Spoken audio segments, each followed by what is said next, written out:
Good morning, everyone,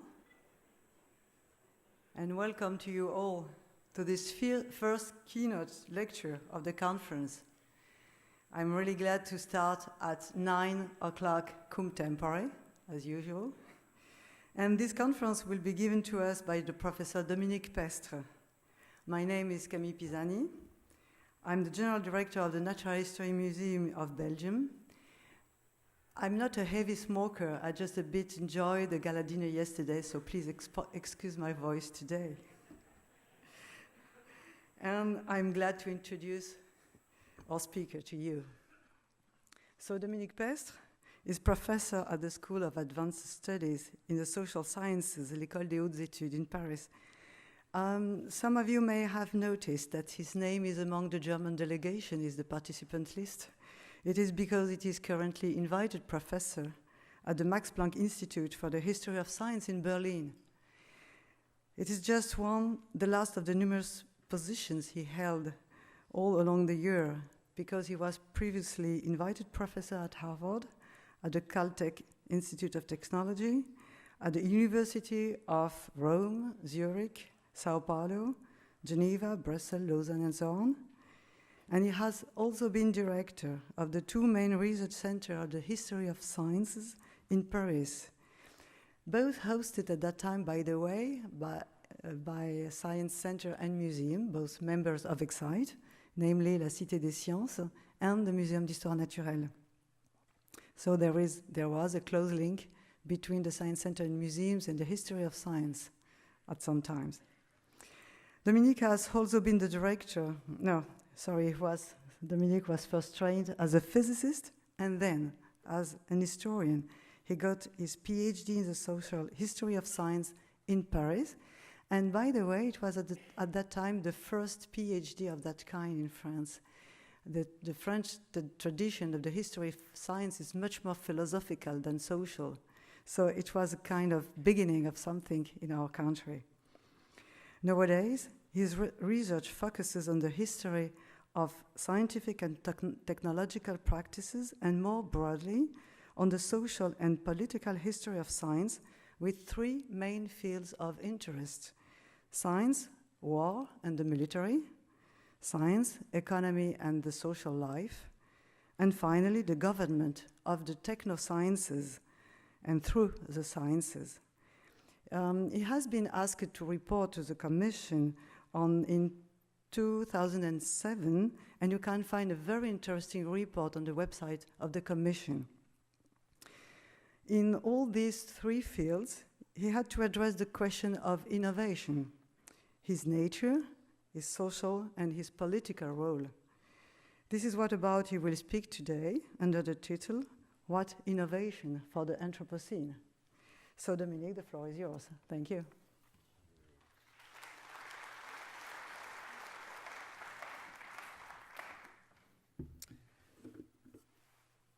So first, thank you for the organizer. I'm very pleased and honored to be here today, and I hope I have some elements to give you.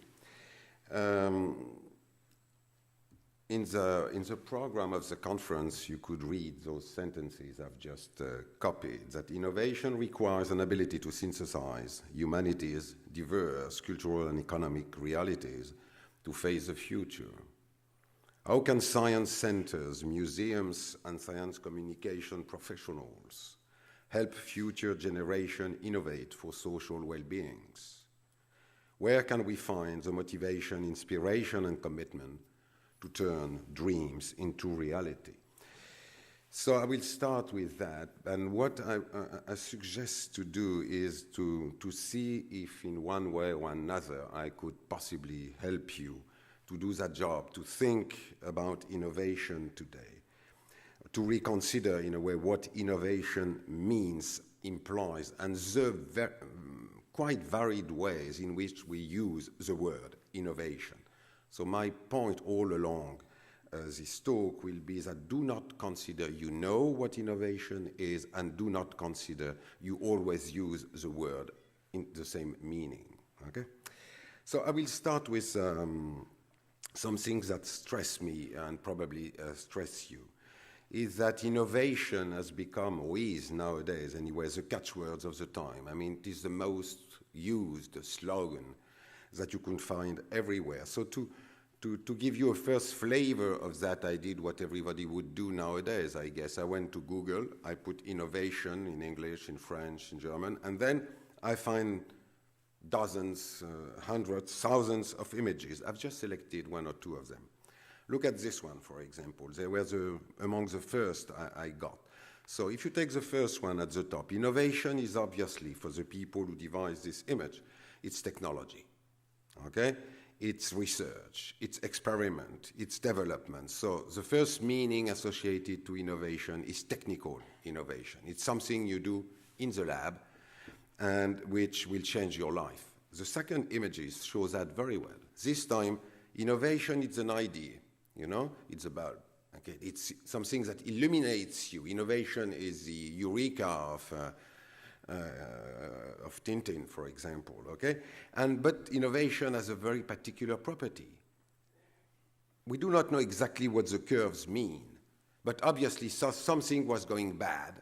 You add innovation, and then the problem is solved, okay? That's associated ideas with innovation. Look at those ones. I could have many of them, because the ones you had at the top, you had now it's very common on the web. I mean, you have these clusters of words, okay? And there, innovation is connected essentially with creativity, ideas, concepts, so it seems to be an idea first. But of course, it goes with corporate business, it goes with organization problems, and so on, or it goes to innovation as a seed that blossom afterwards. But I've just selected many. I won't enter the details. That would be too long. This one, to finish, of course, it's linked with startups. Innovation startups, which is a particular form of transforming so-called idea through technological development into economic success. We will come back to that later. Just in introduction again, another symptom of the importance of innovation, the obsession with innovation today, and in reality too. I've just found that curve, which represents the total of research and development spending at world level. And that curve is for me absolutely fascinating. You could very well see, we have the impression that during the Cold War, it was the time of high, intense, high-tech. But if you look at that, you see that in 1957 it starts that's Sputnik, as you remember. So wow, you have fantastic growth of spending, of innovation, in fact. And it goes all along the Cold War. Then you are in 1983, and suddenly you have another growth. That is Reagan period, the Star Wars of Donald Reagan attacking satellite with beams and so on. So you have a surge. And then after the end of the Cold War, 1989, you have a kind of plateau. But suddenly in the 2000, again, it rises like hell. And innovation has become again a central element. So those were just some elements for you to see various aspects of these questions. Okay. So what I would like to do now is to, some words. Why is innovation so much promoted? You have two main kind of answers. The first one is because innovation is good and improves our well-being and health. Nobody would deny that. So think of drugs, medicine, and so on. Another common argument you find on the web is because it improves our capacity to solve global problems. For example, to feed the world. That's the thematic which has been heavily linked with GMOs. GMOs were supposed to help us feed the world, okay? But you have, it improves the quality of our life and its everyday pleasure. That you could see this time, think of the web, think of IC technologies, and so on. In a way, I do not doubt that, but I would like you to realize that each of them is not necessarily the obvious solution and is not without drawbacks.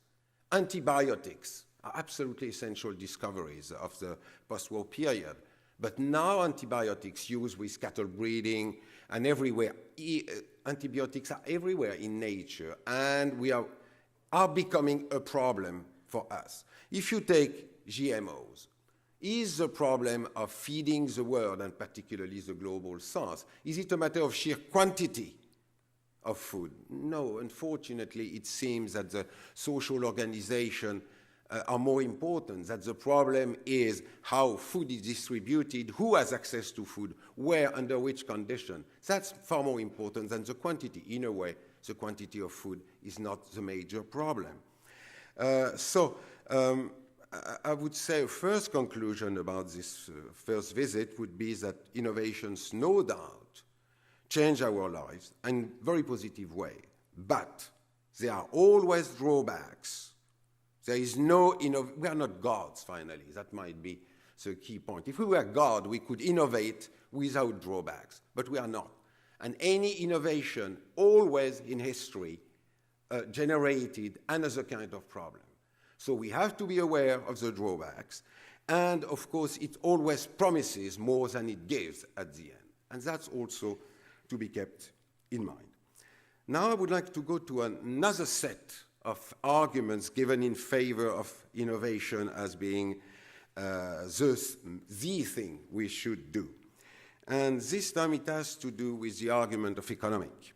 So it says, in a way, because the economic future of our society depends on innovation, because innovation is the engine of economic growth. It is the engine of economic success. So that's an argument which is, you have heard everywhere, that if we invest so much in biotech, in ICT technologies, or in nanotechnology, it's because that it is the economic future. So if we do not do that, our countries will be lost. So again, I'm not saying that is completely false, but we should probably be a little more precise. That's another image I got on the web. And if you go, technological advancement is the origin of economic growth, okay, and industrial dynamics. You could have that here again. Innovation is patent system, Silicon Valley, government labs, academia, and so on. And you have now, of course, an economics of innovation. Okay. Now, so that's, I would say, the standard discourse you hear everywhere. But again, my warning will be, take that with some care. I would like to discuss that. I will start by the notion of economic success. I will refer to this book of David Egerton, which is a fantastic book. If you have the opportunity, read it. It's called The Shock of the Old. What he claims is two things. He says, basically, high-tech technologies are not central to economic success. He says innovation, some form of innovation are, but it's not necessarily the famous biotechnology, nanotechnology, and so on. He says what is at the core of economic success in the countries that are most successful, if you take in Europe, like, I don't know, Germany or Switzerland, for example, what he claims here is that it is particular kind of more ordinary, incremental innovations that are important. And he stressed another point. What is at the core of economic growth? That's why he calls that the shock of the old. He says it's the old technologies. It is still electromechanics, chemistry, all those fields that mainly are at the core of economic growth and success. And if you take your everyday life, I mean, no doubt your telephone is very important, but what you need is clothes, table, everything, wood, concrete, and so on. That, quite standard technologies, in which innovation are important, okay? But it's not the high-tech which is the solution. So the idea, he stressed that point, the idea is that if we were all to invest in the major high-tech technology, we would become all successful, he says, is probably wrong. And if you were, I have no time to do it now, but if we were to consider what makes the success of Germany or Switzerland in terms of exports and so on, just look at the figures. You will see it's not high-tech. It's something else. So economic success, that would be probably my main conclusion. What makes economic success? Be careful. It's not a trivial question. And high-tech innovations remains, I think, a small part of the answer. Okay. So perhaps the next slides, I will skip them because that would be too strong. In fact, just one point. I think when I read most of the common literature on the web or in article newspapers, it is as if we should all have our own Silicon Valley. That's something easy to do. You cluster laboratories and so on, and you do it. And there is a fantastic book also, if you have some time to read during the summer, for example. This book by Christophe Lécuyer, which is probably the best book on Silicon Valley.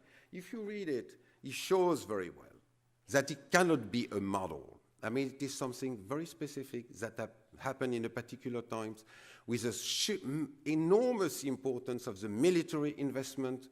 It is not just clustering startups and it will do something fantastic. He says, no, it's far more complicated. And for example, he stresses a lot the key role of the counterculture of California in the 60s in building that particular kind of model. So perhaps it's not easy to export like that to other parts of the world.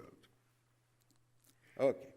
To move now to another aspect, I would like us to consider what are the conceptual models that are associated with innovation. So the first one, the dominant model, is the one that derives from changes that occurred in the United States in the 1980s. And it is articulated on three notions. I'm looking at the clock, but I'm becoming, okay. I was teaching in the United States at that period, and what was striking reading the newspaper, it might be a surprise to you, but what was everywhere in the newspaper is that the United States are failing down. Germany and Japan are the countries where innovation and the progress is going on, and they will beat us, Americans. That was absolutely a common discourse. And as a consequence, they redefined a lot of things all along the 80s. First, they give a new definition for patents. Innovation has to be controlled through patent. It was, you redefine the notion of patent as you could patent basically some form of fundamental knowledge. You could patent, for example, a gene, okay? And of course, the interest for the United States was, since they were controlling those new fields, it was for them a way to keep all sectors under control for the future, which is strategically understandable. They also changed, so I like this picture, you know, this patent, which is these beautiful lights with color. I mean, that's, okay. The second element was to reform universities and make American universities mainly centered around innovation and taking patents. They were allowed to take patents in the 1980s. So that transformed knowledge. Knowledge was not just something to be learned. Knowledge was something to be put into patent. And of course, that meant that in American university, you started to have a lot of new people, like lawyers, specialists in intellectual property rights, number of startups, capital risk raisers. So the nature of many universities changes at the time. And of course, it went with, as you know, a quite deregulated competition at global, international level on all fronts. I've also found that picture. I've got that not asking for business or management. It's innovation that gave me that picture. And that poor woman with that kind of shoes, she will have difficulties to win, I guess. But it shows innovation is this fantastic competition. As you could see, they are not scientists. They are not engineers, okay? It's management business, okay? So, this new model, this change led to a kind of, I would say, of war of all against all. Okay, it's a kind of social Darwinism in a sense, and an acceleration of. It was cut, so I even don't know what I've written after acceleration of our. Something in the transfer got lost. Anyway, what I would like to. Okay, that's another book. If you read German, it has been translated in all languages, I guess. But that's very interesting. Hartmut Rosa wrote in which way this kind of new world transformed our relation to time, and how we could say that time has accelerated in such a way that now we have no time to stop and think, and so perhaps science centers should play that role. To stop, halt the time, and say, stop, keep cool, slow down. We have not necessarily to run all the time. Okay, but now I would like to consider a second model of innovation. This time, it's not mainly business-led, but innovation is considered as a kind of socially distributed activity. So, for example, it relies on this key notion that know-how and experiential knowledge are as important as formal and laboratory knowledge. By the way, even in business, that is considered very important. I mean, you have a huge literature on the fact that when a generation is leaving the business, you need to find a way to have their know-how, the way they know how to do things, not the innovation invented in the laboratory and then put into practice, but the fact that they know how to organize, to live, to be productive, to be good at their work. That know-how, that kind of tacit knowledge, embodied knowledge, you have to find ways to have it translated to the next generation. That business people know that is very very important. I could have developed, but I think it would be wrong to do that. I have a wonderful. Since I'm an historian, I have my students work on this kind of topics, but in the past to see. And for example, pisciculture, the growing fish, that was invented in mid-19th century France. And what is interesting is that it was invented by fishermen, because the technical problem was at a particular moment with the eggs. The theory was there. Academics knew that, but nobody was able to do it. And it was groups of fishermen that concretely learned how to have this reproduction control in particular setups. And the importance of those practical knowledge remains essential. For example, I said popular knowledge. Think of, you have all heard about that, but if you take patient organization, okay? I've just checked again on the web. At the moment in France, 4 million people are officially inscribed inside patient organization. It's quite a lot, huh? It's 8% of the population active in patient organization. And at the moment, doctors working in clinical settings or drug companies work with those associations because the knowledge they gather collectively about the illness, the evolution of it, what is efficient, what is not, how to live with the illness, what is the effect of the drugs you use, and so on. That is a clinical knowledge now, which is largely produced in context, inside those associations. And I'm not saying nobody is doing clinical work in hospital anymore. Of course it goes on. But those people know and work with those patient associations. It's even more than that. The amateurs are now more and more central in the production of a lot of knowledge.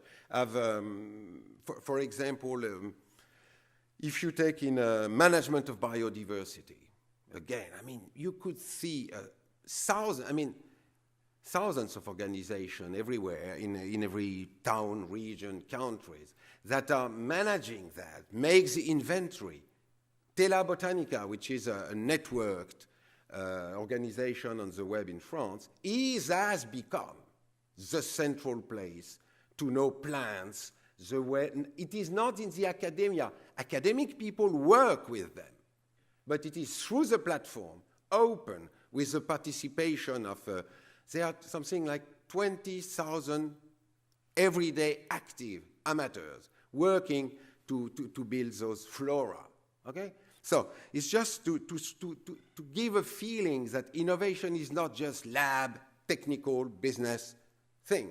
It's more than that. It's also a lot of other dimension. We could go to the users, to the Google system. That's another book. I've given you a list for your holidays. Huh? That is a very interesting book also. But of course, you could go around the commons. I mean, of course, it was easy for me, but Elinor Ostrom has been very important because she was recognized as Nobel Prize winner in the management of common resources. I mean, for quite a long time, we systematically destroy commons, the management of commons. And she showed very well that in most cases, it was a dramatic mistake. A common, proper management, contrary to what Hardin explained. I don't know if you know the expression, he invented the tragedy of commons. Okay? So perhaps there is no tragedy of commons. That might be an invention that serves as a kind of interest. So to conclude that point, I would say, do not oppose those models, okay? Collective success of a society in being innovative resides probably in find the best way to combine them. I'm not saying it's easy. I'm saying that should be a target. We might discuss later why it's not easy or why it could be, how it could be done. Perhaps to conclude, because I've been talking for 25 minutes now. Just some question. Have we to defend any innovation? That's my point. Have we to say innovation is good? I don't know, perhaps. Not all innovation is good. That deserves to be seriously discussed, okay? For example, in a time of Anthropocene, of climate and ecological crisis, due to overconsumption of any kind of resources. Perhaps you are not well aware with the notion of Anthropocene. Anthropocene is a category that has been proposed 10 years ago, roughly, to say, and claiming that over the last 2 centuries and a half, we might have, as human actors, we might have had such an impact on nature that we are redoing nature in a profound sense, as that in a way, we might be the main sources of a new geological period that is called Anthropocene. It is still to be discussed, but those curves are the standard curves that are given to try to, so perhaps it's difficult to read. Yes, but for example, what are all those curves? The first one is about demography. The third, fourth one is about CO2 in atmosphere, NH4 in atmosphere, some of the use consumption of water, some are use of fertilizers. But what is striking when you put all those curves, that they show such a dramatic increase that it might well be that the whole ecosystem of the planet might be in a moment of major transition or disequilibrium. So we might be remaking the planet in a very strong sense. That's the idea of the Anthropocene. So if we are in such an age, and if we care for our grandchildren, because for us it won't be probably so dramatic, particularly for me, quite old now. But if we care about that, which kind of innovation is important to develop? Which kind of innovation should perhaps not be promoted? So not to promote any kind of innovation. We have to choose and discuss them. So for example, I will have no time, but you know, geoengineering is very trendy at the moment. Many reports by academic institutions have been published. The Royal Society has published one and so on.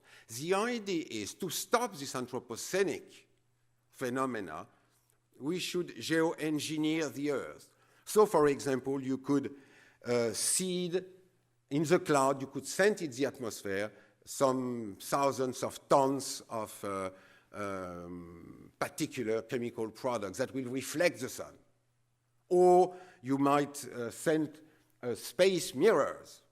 I mean, or you might have in the ocean to seed the ocean with another kind of chemical products that would help plankton to absorb more carbon. You see, things like that, okay? Everybody says it's very dangerous, it's very unknown, because that might destabilize even more what we're trying to control. But be careful, follow that. Even in Science Museum, think of what it would be to try to describe those technologies. What are they? What do they tell us about our hubris and our confidence in technology? Do we want to go on? Just a point. I mean, this kind of thing was developed during the Cold War. As an historian, I've worked on that. During the Cold War, people developed this kind of technology, not to protect the Earth, but to have that as a weapon on the enemy army. You might have rain pouring down for days and block them somewhere, okay? And it was tried.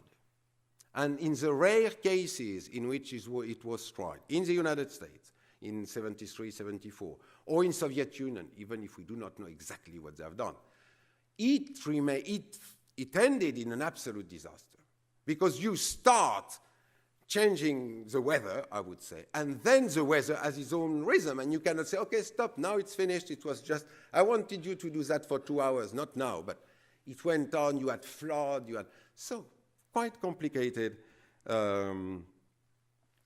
So, is not the time prone to more responsible and sustainable form of innovation?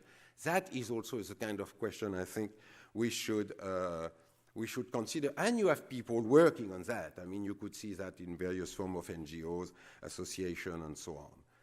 And so I will perhaps stop here. Okay, it will be just 30 minutes.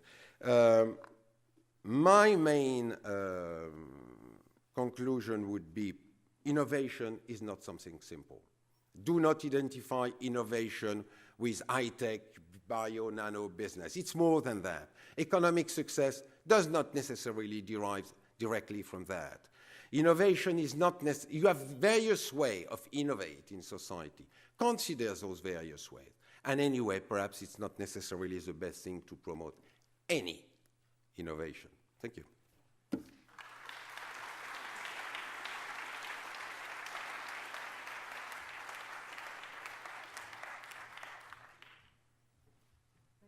I suggest you stay here because I'm expecting some questions. Thank you so much for this very challenging talk, challenging us not only to read a lot of books during our holidays, of course, but also because we are discovering that behind this word of innovation we have to think about knowledge economy, which is not the same as knowledge society. And well, for us, Science Center as a museum, there are a lot of challenges in thinking in these two ways. So I suggest that, I suppose that there are questions or precision to ask from the room, and I think that there are microphones circulating somewhere. Yes, here. So who has a question to ask? Here we are one. Mike Breton. Please, when you get the microphone, please stand up and introduce yourself. Thank you.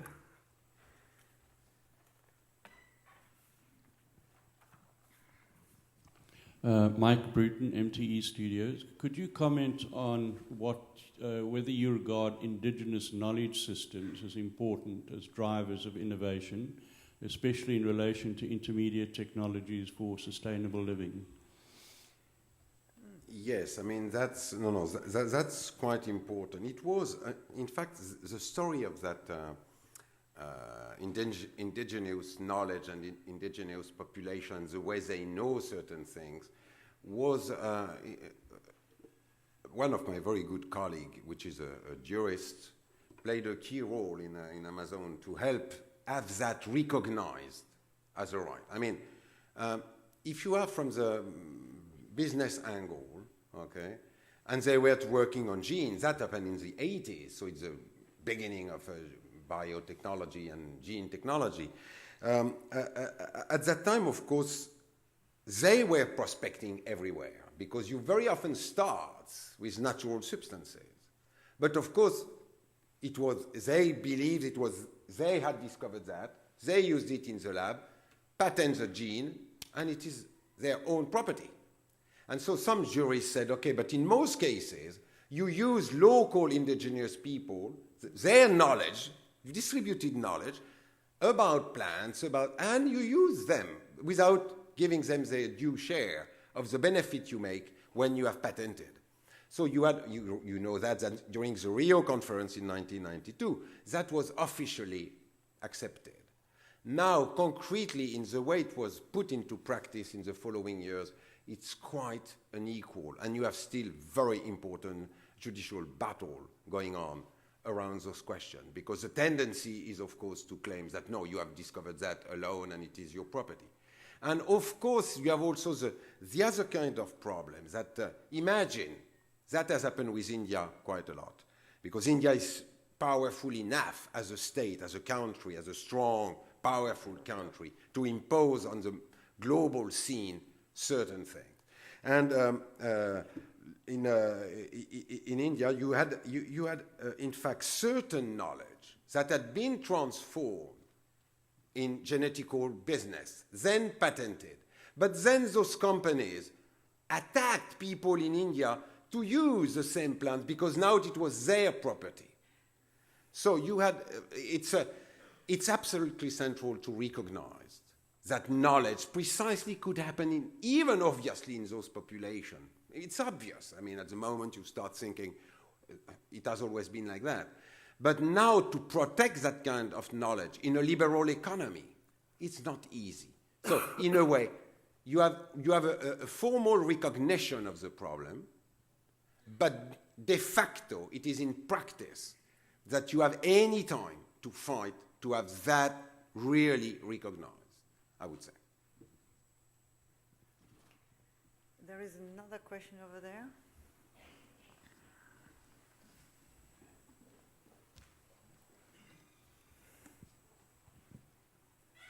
Hello, Gildas Beret from Universcience. Thank you for this talk. I wondered if you could answer the question you've just asked us. What kind of innovation do you think we should favor to answer the risk of Anthropocene? Yeah.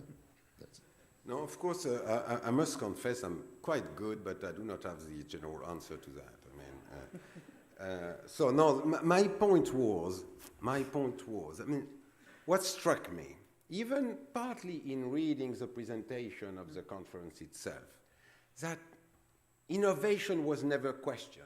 It was good, okay? So now it has to be a little more complex. But for me, definitely, I thought, I'm working on particularly on the Anthropocene at the moment. So I said, okay, if the question is, if we consider the long term, next 100 years that is in front of us, okay?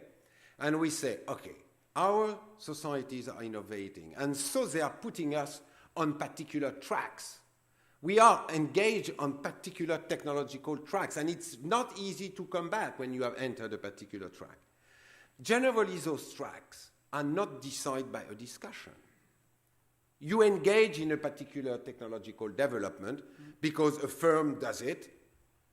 If you take GMOs at global level, we have entered the track of GMO agriculture at a large scale now. It's a fact. Nobody has voted on that. You see, it's the dynamic of a liberal society. I'm not against that. I'm saying that exists and it's a good thing. But, of course, if we do not have also another kind of space, probably a kind of political space, of democratic space, of a discussion space, in which we might say, okay, perhaps certain things should not be done because of the Anthropocene, because of what we are doing to the planet as such. If we consider that a legitimate question, my proposal to you was, you as actors in science centers, in museums, and so on. How you could imagine a way to help, at the same time, people, society to think about it, and even perhaps in which way you could suggest particular, more favorable innovation paths compared to others. For example, at the limit, my opinion is unimportant, I would say. It's true that with geoengineering, I'm most worried. I think we should not do that. That will be, it's far too risky, far too risky. We have no control on that. And the minimal experience that were done in the first half of the 70s in the United States, that we have studied, one of my students had worked on that. Definitely, it's a sorcerer apprentice. You start and then, of course, you cannot control the thing. You imagine the whole atmosphere system. How could we control that? If we start deliberately changing its way of functioning, I do believe we do not know what will happen. So, for example, that should be discussed. I'm not saying tell everybody they should not favor geoengineering. No, I'm not saying that. I'm saying try yourself to consider this kind of question, and through exhibitions, through whatever, try to give people all the complexity that are behind this kind of innovation. I have two more questions. Please, microphone could go down because it's easier. There is a question from the lady here first, and then a second over there, and then third. Wait a bit. Thank you. There is someone behind. Yeah, thank you for the excellent presentation. I'm Petra Nikian from the Max Planck Institute of Plasma Physics in Munich, and I'm heading there the Public Relations Office. What I notice since a while is that research is more and more urged to deliver innovation. Yeah, we are asked on a constant basis now, give us innovation. And to me, it's not only hard, I also think that it is against the very nature of science to be driven in that way. What do you think about that? Yes, I agree with that. What if I evoked very quickly is the trends that started in the 1980s in the United States. That was my point. At a certain level, we have moved from a central concept that was knowledge to something which is now innovation and action. And what is not considered efficient, immediately useful, those words are important. Those words also, in the semantic around science, the word efficiency, for example, usefulness, as gain compared to metaphysics or to reflection or even knowledge, okay? And that, for me, is slightly worrying. Working in history, I could very well see in the humanities, we now have real problem of financing. Because, I've one example, and I won't give the exact university where that has happened. A decision was taken 5 years ago in that university. It is in the Paris area, okay? That, so you have 15 universities, it's one of them, okay? In that university, the president decided that in the humanities and social sciences, if you were not able to get the fund to pay for your own courses and students, you cannot do that. So it meant concretely, philosophy disappeared, okay? Medieval history, why do we need medieval history? What is the interest of that? No interest. And no, I'm not saying they have destroyed everything because they realized it was, they would have destroyed half of the social sciences and humanities, and so they withdraw. But it is exactly that. So it is very damageable. And even in the hard sciences. In a way, it orients the activity of the scientists toward shorter-term questions. As you said, deliver innovation. Not produce knowledge. deliver innovations. Words, we have to look at them carefully. I think it's, so certain structures fight against that. In a way, ERC, some of the projects of ERC are going in the other direction, but it's a real problem nowadays. I'm sorry to shorten this very Yes, interesting discussion. I accept 3 more questions. Could you please be very short in question and answer? Great, thank you. 3, so, and that's it. I'm Professor Salmi from Heureka Science Center and University of Helsinki. And I would like to add one more book to your list, but you have to learn Finnish first.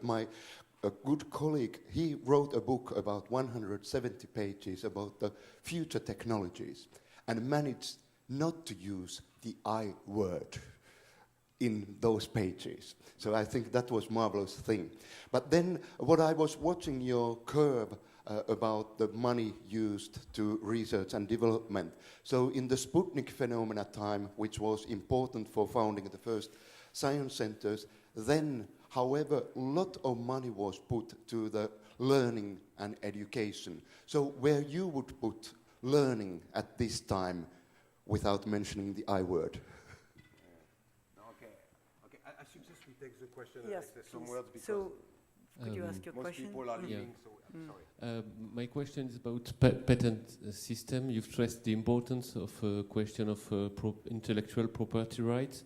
Do you think it's helpful in order to develop the innovation we need now in the question of Anthropocene, for instance? And is this system of patent and intellectual property is questionable in your opinion? And do science center that have to make access to science have to raise this kind of question, in your opinion? And the last question, maybe, and then you answer to both. Thank you. Yeah, I'm Colin Carlyle from Science Village, Scandinavia.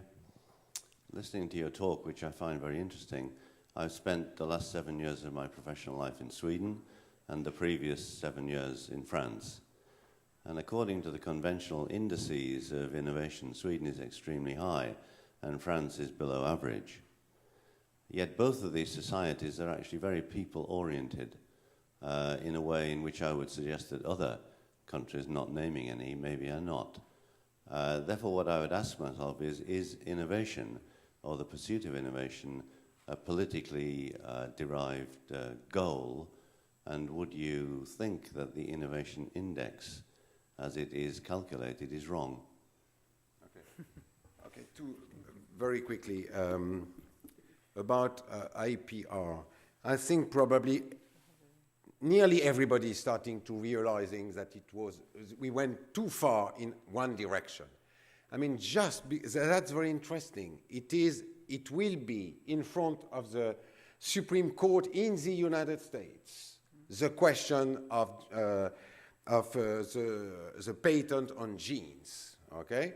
So even some people have attacked companies like Myriad Genetics about the fact that because they possess the rights finally to use certain genes, they have sterilized research, okay? So it has a counter-negative effect.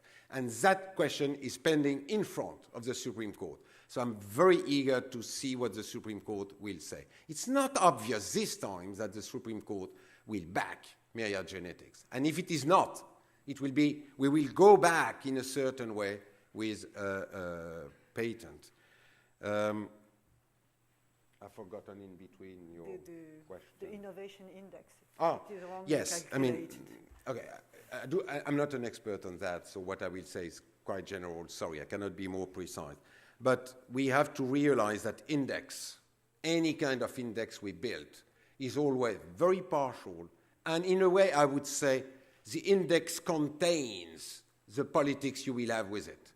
So it's very important to look at the way we build them. We know that for the gross national product. It's heavily discussed. But finally, it's very difficult to change those index because behind an index, you have a whole structure of gathering data, crunching it, and so on and so on. But that is, I think, a very fundamental question. If science centers were one of them, or several of them, were to consider the index that tries to mark our progress, intended in a very general meaning, not only technical progress.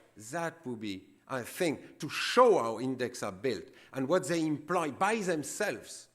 And if you use other index, how you could show something else, another face of the picture, I think that would be very interesting. So I suppose we have to stop.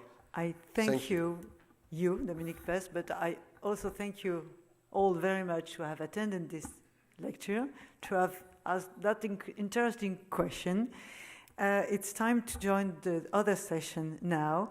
Just a few words. I think that the host, the organizer, has a communication, practical communication to make before you leave. It is for the next time slot, the next session, a change in the rooms. Thank you all very much, and thank you to our speaker as well. Thank you.